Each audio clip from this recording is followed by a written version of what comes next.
Knightfall was a trilogy of story arcs that was first published in 1993 and 94 in different DC titles as Batman, Detective Comics, Robin, Shadow of the Bat, and some other special Batman series and more. As detailed by Doug Munch in the foreword for the first Knightfall omnibus, the basic plot was outlined in a 3-day meeting of Munch himself, Chuck Dixon and Alan Grant. But again, you see, the number 3 is somehow important in this series. But hey, to get this out of the way, the narrative backbone of Knightfall is simple enough to be written down in actually 3 minutes or so.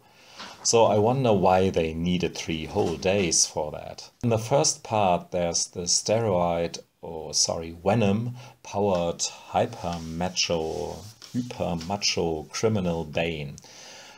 He wants to take over Gotham, and in true comic book logic, he assumes that he therefore has to defeat the Batman.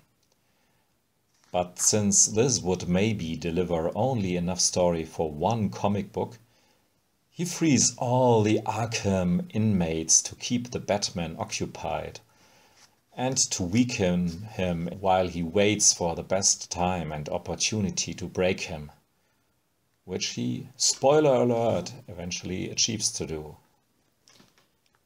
By the way, this video will be full of spoilers, but it's a 25-year-old story arc, so I hope it's okay. But I hardly doubt there is anyone who haven't heard of the breaking of Batman's back by Bane. One of the most iconic depictions in comics ever. Maybe also because it is a weird twist on the old Pieta motive, as for an example presented by Michelangelo in his Pieta.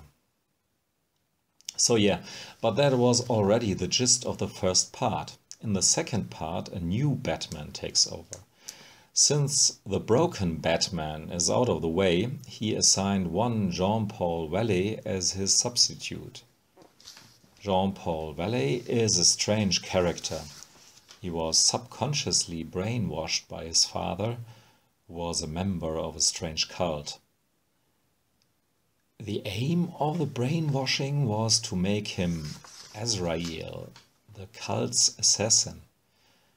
Yeah, so it's pretty obvious that Batman's choice wasn't a bright idea, as we can witness in the second tome, how the new Azrael Batman loses his cool with every chapter, slowly turning into an almost ruthless assassin. One of his first steps on his downward spiral is to lock Robin out of the cave. In the end, he's almost absolutely controlled by his brainwashing, the so-called system. And he sleeps in his costume, which is, by the way, one of the coolest and most impressive Bat outfits ever. I mean, in terms of functionality, this seems to make a lot of sense. Even the cape seems to deflect bullets like an armor casing. You definitely don't want to mess with this Bat. However, the third tome is again about our good old Batman. The first half deals with Bruce Wayne's training by Shiva, his further training, and finally him defeating the rogue Azrael Batman.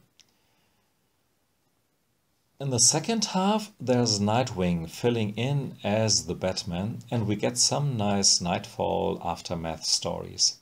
I especially dig the stories around the Troika, 3 villainous leftovers from Glasnost, Russia, drawn by Kelly Jones. Kelly Jones, by the way, drew a lot of the issue covers and all the omnibus covers. Fortunately, they were used for the cardboard covers as well. And yeah, they feature the main character of each story arc. So Bane stands for the first tome, and the Azrael Batman is depicted on the second one, and on the third tome we have Bruce as Batman, together with Robin, Nightwing and Catwoman. Even though Kelly Jones drew only a short bit in the aforementioned Troika storyline, he nevertheless set the tone for the art in the whole collection. So we have drawings from one Michael Netzer, whose art is a weird, shiny pop art beast with heavy and stylish inking from Scott Hanna. Yep, that's really something. Or some art from Norm Breyfogle, up to the extremely goofy and stylized, almost cartoony art from Vince Giarano. For me, the goofy art parts were the greatest point of interest in these collections. But while rereading the whole thing, the more than just serviceable art of Jim Aparo and others grew on me as well. And there are some other artists like, for instance, Brad Blevins, which I haven't noticed before, but who strike me now as amazing artists in a more classical way. Especially Brad Blevins did some amazing panels, especially when he's inked with very heavy lines. He has a quality that reminds me of the more recent Francesco Francavilla. And I like the colors as well, which are very vibrant, much more vibrant than in the old trade paperbacks, because of the better paper. And the colors are for the most part still flat. They didn't go for color hues and experiments, which came later on, and almost never has been a good idea in my opinion. Maybe one of the most outstanding short story arcs is drawn in a very clear, almost Brian Bollandish style by Graham Nolan. Joker makes a movie about Batman being killed for his movie. This premise is maybe not the newest idea, but it allows a lot of meta gags, which can be read as a comment about the whole knightfall project. According to Doug Munch, the knightfall trilogy was an answer to the increasing demand for violence in the 90s, and in particular a more violent Batman. They gave the audience the violent Batman they craved for, the Azrael Batman, calculating that the readers will soon have enough of the rogue version of the Batman so they can give them their old Bruce back later on. As they did, obviously.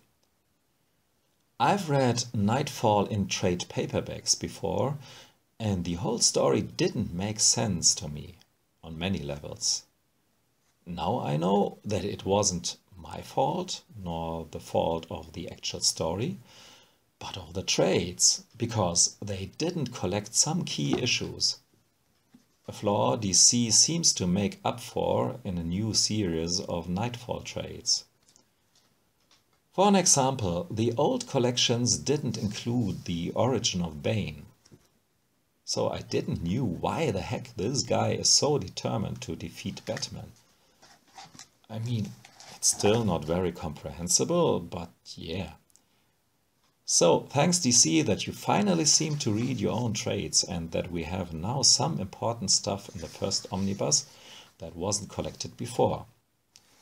But the most important improvement was made in the second omnibus. Here we can witness Bruce Wayne's recovery. In the old collections, these stories were simply left out as well.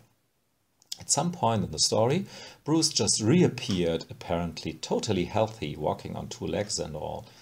Ta-da! That was so stupid. So at least in the new omnibus, we have had some chapters how Bruce managed to recover. The whole stuff is still unbelievable as fuck, of course, starting with being operated at the spine by Alfred. But at least they didn't use the Lazarus pit, which I'm very thankful for. Yeah, as I said it, the rough outline of the epos is quite simple and not too clever, to put it mildly. but it served for a lot of decent and fun stories. And you get a kaleidoscope of interesting, part-wise, very good and amazing art from that era. So on the bottom line, I had a blast reading through these stories again. But I'm still a bit hesitant to recommend this for everyone.